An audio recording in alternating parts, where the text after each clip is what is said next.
Good morning, guys. Welcome to our FaithLine Podcast. Today we are discussing religious discrimination in school applications.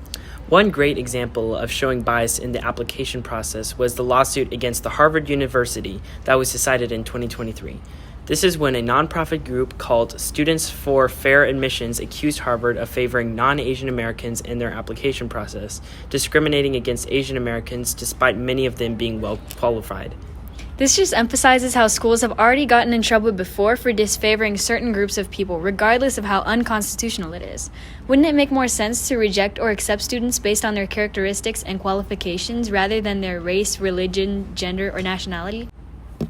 Agreed, these characteristics are important, but they shouldn't be used to determine who a person really is. Schools should be using past grades, teacher recommendations, student interviews, background checks, and extracurricular participation. But lately, we've been getting more and more reports about students getting rejected just because of their religion. I recently read about a Muslim girl rejected from a Christian school for her parents' religion. She applied to this Christian school and had already prepared herself to go there beforehand. She was willing to attend worship sessions and biblical studies, but she was still rejected despite her openness to Christianity. That's completely unfair. As Christians, our job is to share the gospel to all creation. For a Christian school to reject someone for learning about God is like denying them kingdom education. But some people say you also have to consider the Christian students in the other school as well. Wouldn't other religions influence them? Wouldn't this cause disorder in the school? Of course, you have to consider the other students too, but a Christian community is more likely to influence a non-Christian student rather than the other way around. Iron sharpeneth iron after all. In this case, we just have to consider what's sharper and stronger, a community of Christians or a student raised in a Muslim household. Yeah, that's right. Okay. Plus, allowing students to have exposure to different cultures and different religions can benefit them by preparing them for future social interactions.